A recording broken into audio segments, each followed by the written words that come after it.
Okay, I'm here with Antonin of Exot Games. Hello, Anthony. Hello, Raymond. We're sitting here at the new game called After the End.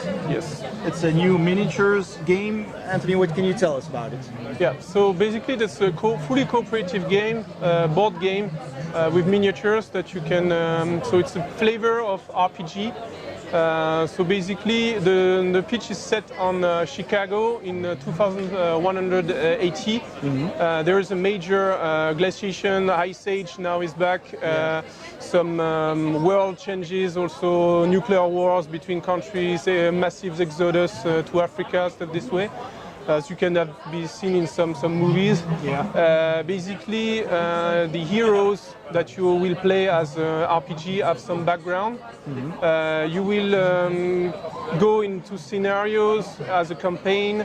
So each of the scenarios lasts for 45 minutes up to 1.5 hours to 2 hours. Okay. How many scenarios are there in the? 12 in let's say the base, the main quest, and you have some side quests also to manage. There's some non-linearities that you can choose. Each faction you choose may change the ending of the course of the game. Right. You have 3 factions in the game. So one is the bandits, it's the humans trying to survive in this wasteland. Right. You have the monarch, which is an AI who's take over all the west of the US. Okay. They started from San Francisco, conquered, and they were stopped by the, let's say, the reminder of the U.S. government, who come from the east and stop them dead in the Midwest of the U.S. All right. So basically, Chicago and all to New Orleans is a wasteland, which is disputed land between monarch and the reminder of the USA government. Okay. So we are set. We have some heroes with different archetypes. Each play differently. They have some background, as I said. Jack is a renegade from the monarch, from the AI. So he has to flee. So he went amok when he encountered Lily, one of the heroes. She's a genius from, engineer, stuff this way. Okay. And this reminded him, he gave a feedback of his own past. And he went amok. He killed all his team, and he saved the girl. And now he's as a renegade of monarch and has to flee. Okay. So Chicago is taken by the ice. So it's minus 70 degrees Celsius during the whole year, except for 3 months when there is the dawn, which is the summertime, and actually it's only minus 30 to minus 40 degrees Celsius. That's doable. It's pretty tough. So you will have also survival mission this way with hypothermia and stuff this way. Okay. So basically people live underground. People live in cities underground, the mines.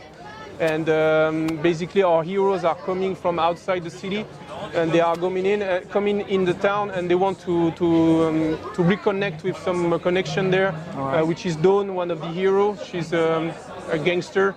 She stayed there.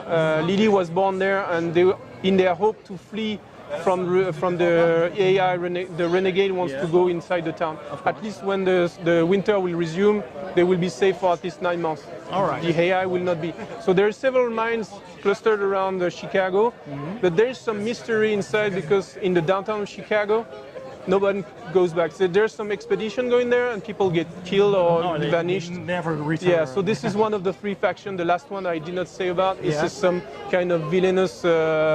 Something mysterious going on. Yeah, mystery. So there's a 3rd faction. Okay. In the Kickstarter that we're gonna start, there will be this kind of anti-spoil stuff. And if you don't want to know about it, then you save it for later. All right, that's interesting. The ones who want to scrap it, they want to see the stuff and paint them, they will open it. Yeah. But you can save this for the last. Cool. So that's nice. So a little bit of secret stuff in there. So I like how the game has this entire backstory, and you're actually really role-playing into this story. That's exactly. So I understand that the game it's a cooperative Yes. point allocation system game. Yes, But so you do have some role-playing elements. exactly. So the game is based in two types. So you have first the board, which is the most important of the both. So you choose your scenario before. Yeah. You set based on the scenario booklet. You place the boards. You have 8 tiles, which is double-sided that you can also modular modification, rearrange, and it sets you the initial mission that you have to do. Place the scenario cards that you need to manage, and also detail the kind of location for the loot, because there is a loot system. And on top of that, when you get the cards, you have a crafting system as well. So you can combine. Initially, the lower level, you don't need any specific abilities, but later on in the game, you need some special capacity that you need some XP. And at the end, even you have some specific mission that you have to go, for instance, in the plant, restart the forge, so that there is another board when there is a nuclear power plant that you need to restart, then go to another one to start. Of course, enemy wants to take you over, to control you, and then once you have secured the mission, then you have the forge. So when you go to the campaign mode, the second mode of the game, once you finish your scenario, you resume to a kind of map of Chicago from above, and it allows you to make some action in between game. So if you choose to, let's say, overwhelm all the bandits around the bandit gangs, you can be the king of the bandits. At the end of the campaign, you will have all the buddies to help you. Or you can choose also to collect all the loot. There is some mission with some morale stuff, some choosing. So you have to make choices. Yeah, so some mine will be attacked. You say, I don't give a shit. I want to go there and pick the loot when the guys are not there. And then you climb up, and at the end you can have an exoskeleton with some dual weapons, heavy weapon that you can manage. Of course, in some mission of infiltration, the heavy skeleton will not be of use. So you have some investigation stuff also. This is the last one of the, let's say, 3 main stuff that you can do, because your hero is as a background, has some relationship with the villain, the last antagonist. And you can also finish the game with some discussion points. If you find some hints around here and there in the helping gangs and people, then you can find some hints, and at the end there will be some discussion instead. This will help you in the season 2. The season 1, the ending of season 1 will influence the season 2. That's what we expect if we succeed in the Kickstarter. You will end up with one faction or the other. There is no good and bad. Each of them, there's the AI. The AI in the city, people have all their house, they have their car. But the trade-off is no one has free will to do whatever he wants, and birth is controlled as well.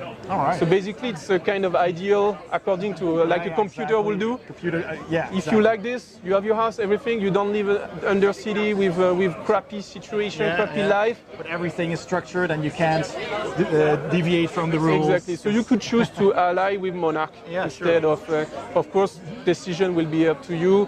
Some hero might say, I'm not okay with that, so I will part from your team, and I will go with the other way. Once you will fight the other faction, you can have your guy in front of you against you, and at the end it's up to you with your RPG to say, okay, I made a mistake, guys, I come back. There will be some opportunity that you can switch side again and say, okay, I made a mistake, guys. That's cool. And during the game, you are encouraged to have some RPG, let's say. Exactly. So everything you do has an impact on the rest of the game, and kind of makes the story flow in a certain direction. Exactly. That sounds super interesting. Yeah, and for instance, in some game, we have some guys, there was some loot there, and the guys he wants to come from outside, one of the teammates, and the guys, Jack said, no, you won't. So roll the dice for the strength. The one who wins, Jack wins, the guy did not enter. He insisted, I want to do it again.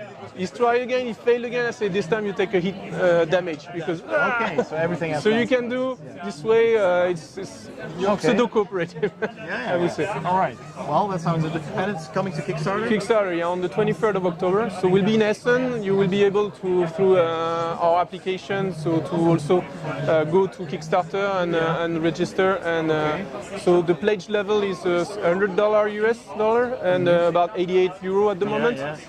This will allow you to have, for the moment we have only one pledge. There will be some extension for scenarios. There will be a new boss for a boss fight, because at the end there's a boss fight. Some cars and decks, like some games of some patterns that you have to learn and to see because it's really strong. Yeah, so that's approximately it.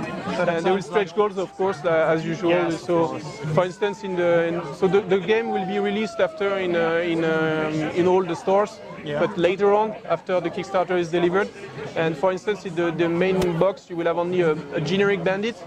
But if you have some stretch goal, there will be some specific because each bandit has their own rules and feelings. So different enemies. Yeah, technos. There is some guys they are like the pain, and they have some shotguns. They like to have close range.